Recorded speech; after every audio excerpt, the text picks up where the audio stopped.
Okay, we're going to start lesson 9-7 on the law of sines today. The law of sines is a way we can apply uh, this certain application of these sine ratios to a triangle that is not a right triangle, and it still allows us to find missing side lengths and angle measures. So the law of sines uh, is described as a triangle. If we have triangle ABC and AB and C are the side lengths, and those side lengths are opposite angles A, B, and C, then this is true. This is the law of sines. Okay, let me explain a little bit about the way it was described up here. What we're saying is if this is angle B, then the side across from angle B we're going to call lowercase b. Okay, so really, if you think about it, the length of AC is lowercase b, but that angle B opposite it is a side length B.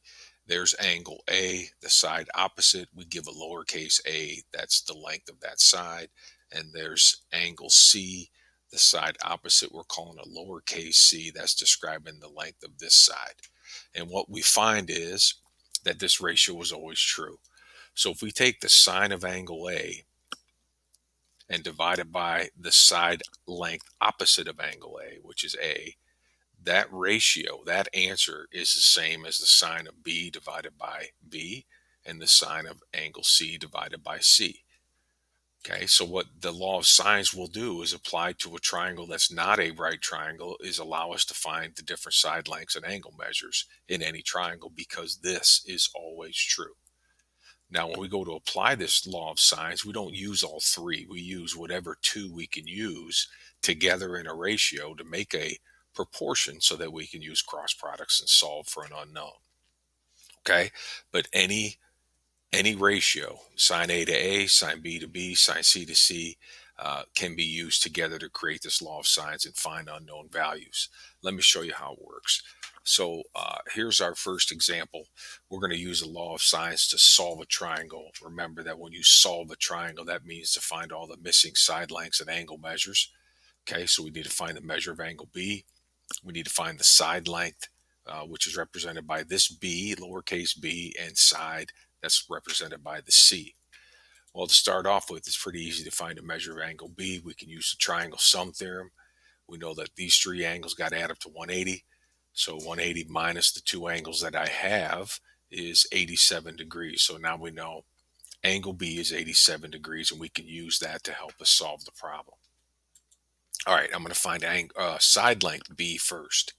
Okay, so we're going to use again the law of sines, and we want to use a complete ratio. That is, we know we know the angle and the side length opposite. So we're going to use A. So we're going to go sine of 58 over 9 is equal to the sine of 87, which is what we just got for angle B, over side length B. So the side length B is the one we're trying to solve for.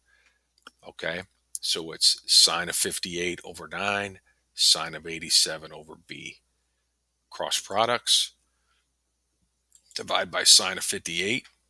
Okay, that will cancel out that sine of 58, leave me with B. So right here is what we need to do in a calculator, do it all in one step. So 9 times the sine of 87, hit equals. Divide that answer by the sine of 58, and you should get about 10.6. So B has a length. This distance is 10.6. Okay, to find C, we'll use the law of sines again. Okay, now we're gonna start with our first ratio of sine of 58 to 9. That's a complete ratio.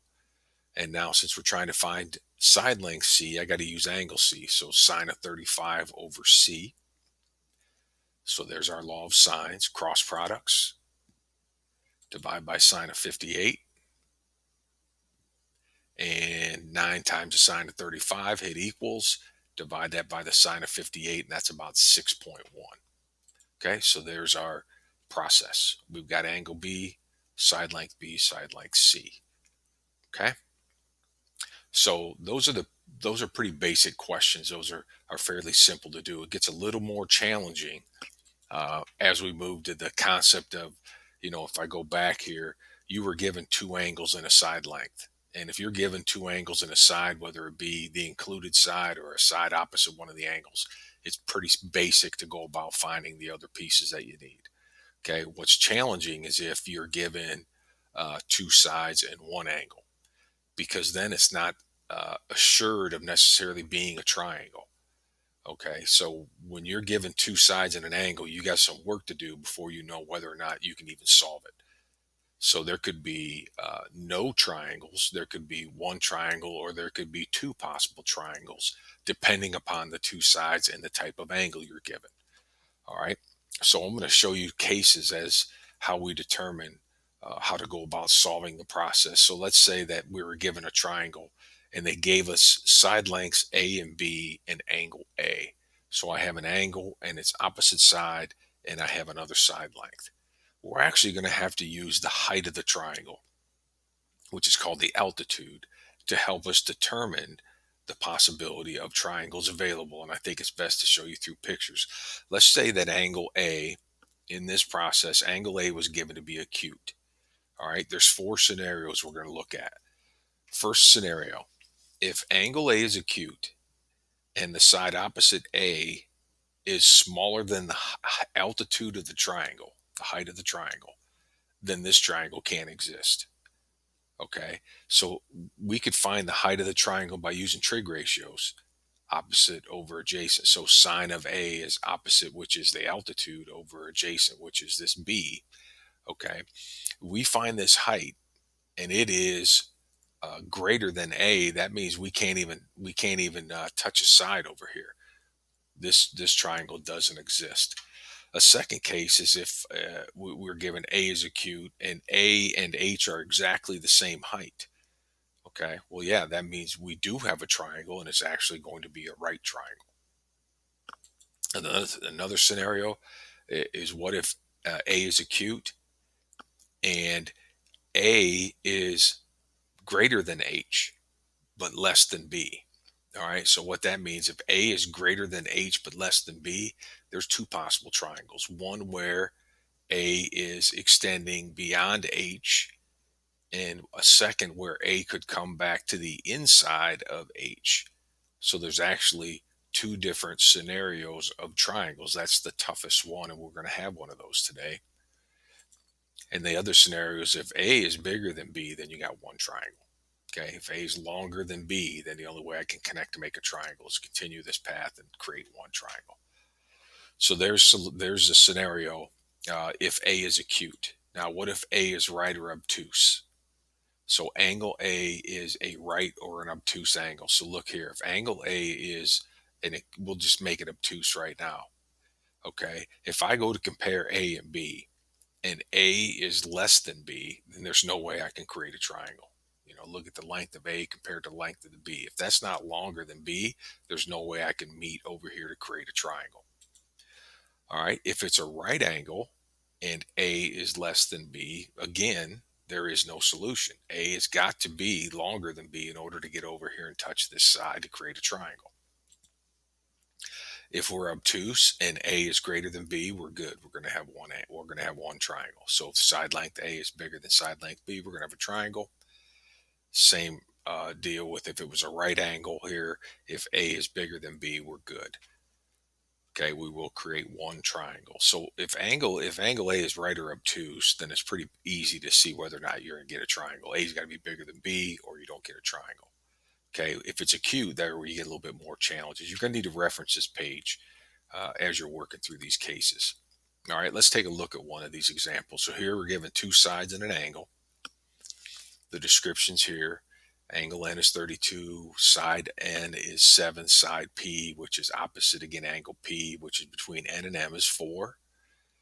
Okay, they want us to determine, does it have one solution, no solution, two solutions? If it does, solve it.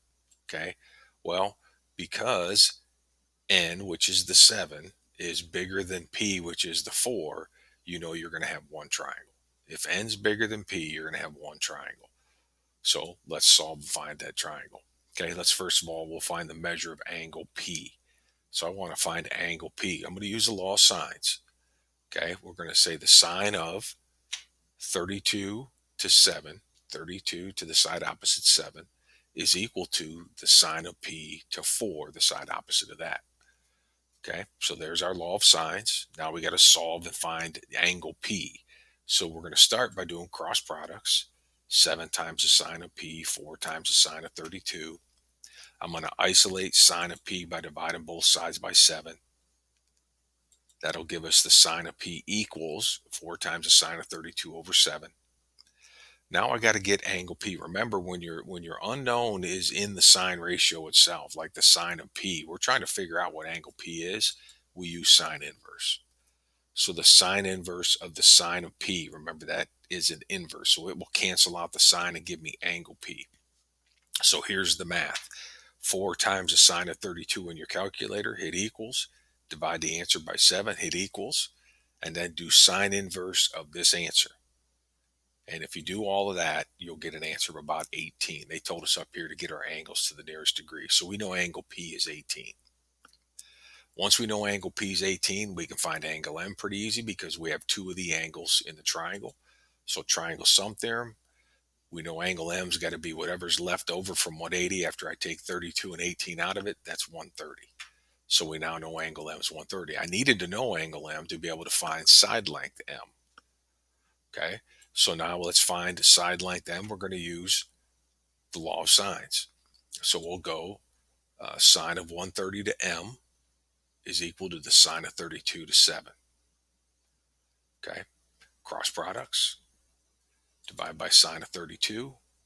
This cancels out. M is equal to 7 times the sine of 130 divided by the sine of 32. That's about 10.1. So here are our solutions. Okay, so that's applying the law of sines in a scenario where you have 2 sides and an angle, where you have to determine whether the triangle even exists.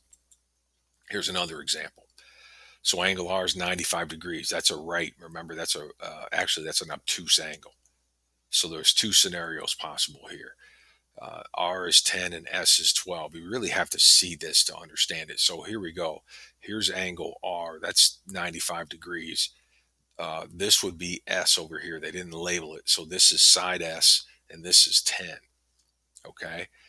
10's not even going to make it over here to the 12. It's not long enough. All right. So there's no solution in this scenario, right? This side has to be longer than the given. It doesn't happen that way. So there's no solution. Okay. Last possibility. This is the one that gets a bit complicated. All right. So A is 32 degrees. B is 18, A is 15.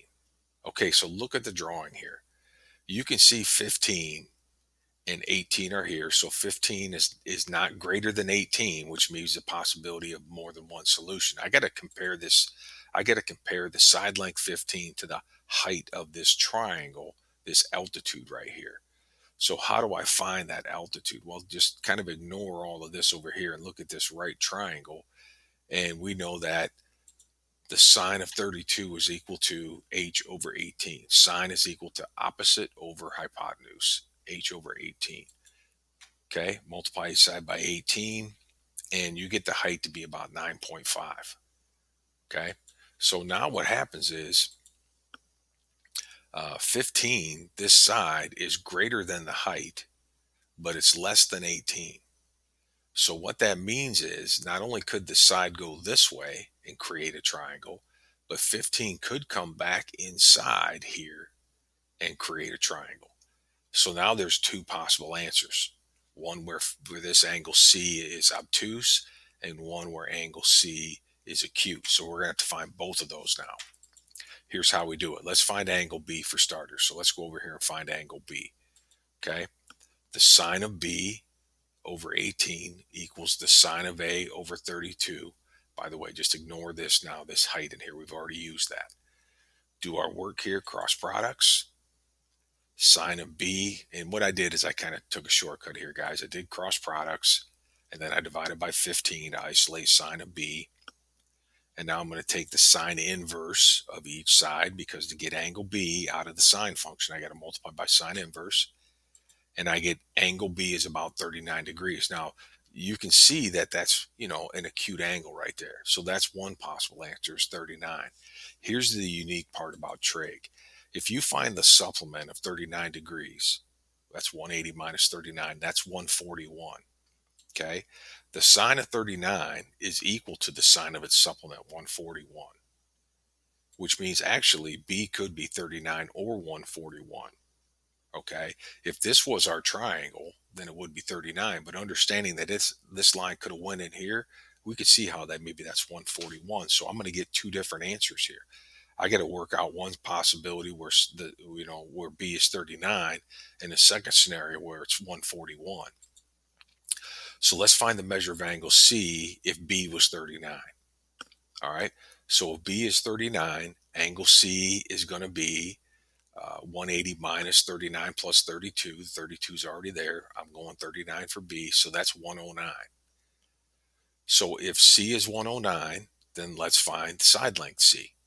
So sine of 32 to 15 equals the sine of 109 over C, cross products, and then I divided by the sine of 32. I just kind of worked through the process quickly. I need space also. Now, if you do 15 times the sine of 109 divided by the sine of 32, you're going to get C to be about 26.8. Okay. So that's the first possibility. The second scenario is what if B would have been the 10. Oh, sorry, that should have been 141. What if B would have been 141?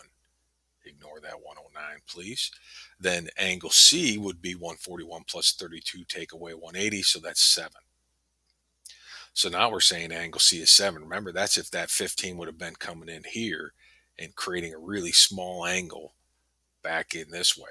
So now we got to find side length C if this angle C would have been 7. So sine of 32 over 15, sine of 7 over C, cross products, solve for C, that's going to be 3.4. So what happens in this scenario is there's two possibilities. One solution is angle B is 39, angle C is 109, and side length C is 26.8. The second possibility is angle B was 141. Remember, that should have been a 141. Angle C is 7, and side length C is 3.4. That's as tough as it gets with these. Okay. And it's all about following those rules I gave you on that page. Okay. So that's the law of sines, and we're going to work on those tonight. Most of them are pretty straightforward. You only have the one scenario where you have to really check to see if it's going to even create a triangle that you got to work through. Okay, so you have a handful of questions on that tonight. I will let you get started.